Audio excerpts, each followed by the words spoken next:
I also have to wonder, I understand your explanation of dipping once as opposed to many times, but it seems such a waste of an expensive resource to not use it for things other, like there was a market for this.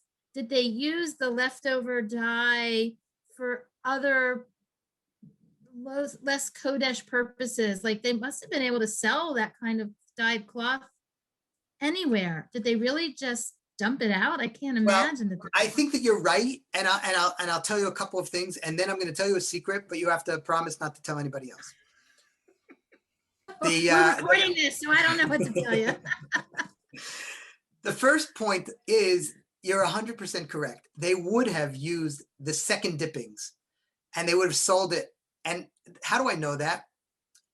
Because there is in the Talmud, in the Gemara, it speaks about if you find hamotzi Tekhelet bashuk, if you find Tekhelet on the street, okay, I mean, you'd be very, very lucky. It's like finding a diamond on the street, but let's say you did.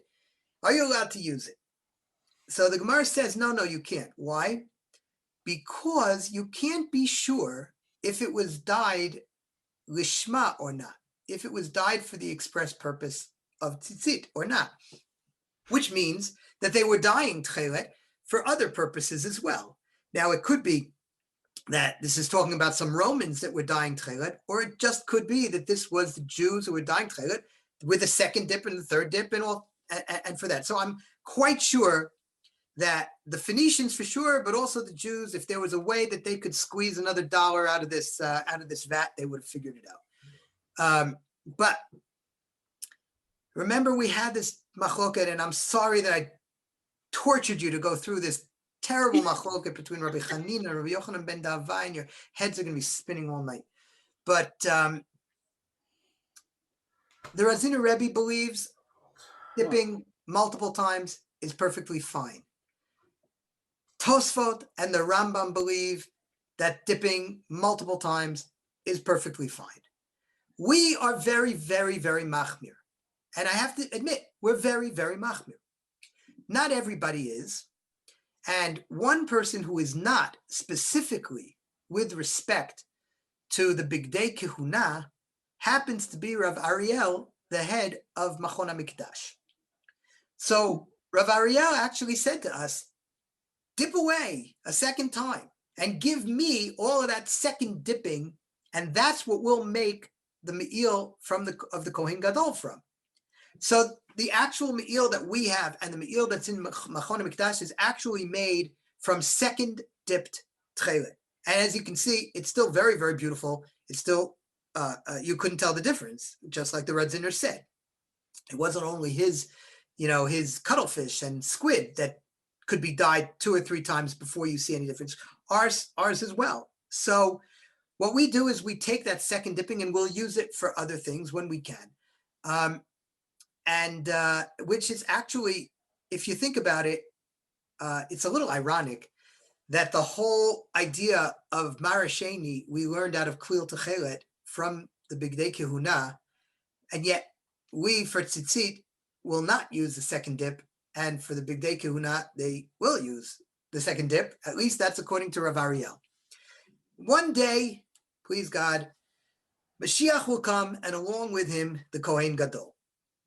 Now, there's 2 possibilities. Either the Kohen Gadol will say, I am perfectly happy with Marasheni. I paskin like the Rambam and Tosfot, so I'm perfectly happy with that. And then he'll wear the begadim and happy. The other possibility is he'll say, excuse me, I paskin like Rabbi Tevger and like Rashi, and so this me'il is something that I will not wear. In which case, we'll have to scramble very, very quickly to make him another me'il. Okay, that's okay. What would have been far worse is if we would have spent the hundreds and hundreds of thousands of snails to make first dipping for the Kohen Gadol, and he would come and say to us, why did you do that? I would have been perfectly happy with Marasheni. So at least we have a me'il. We have a good possibility that, at least according to many poskim, that me'il is going to be perfectly happy and fine. And if not, Wow. It's mind-boggling to think about the work that goes into making this because of that you have to go through, like, how this gland is so small in the Right. snail, and the painstaking work it must take to get this out is kind of And today, mind-blowing. today we have fishermen all over the coast of all over the coasts in Europe who work with us to collect our snails. And those fishermen hire scuba divers to help collect the snails and put them into the baskets that they use.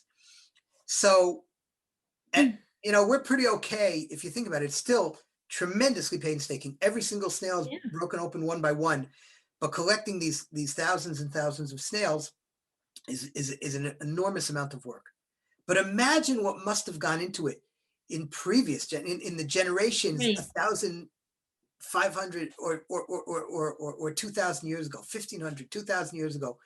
This was the job of who knows how many thousands and thousands of people who would spend their year, their month going out and collecting the snails, go out on a boat, you dip the baited basket into the into the This is water and come back a right. couple of days later and pick it up.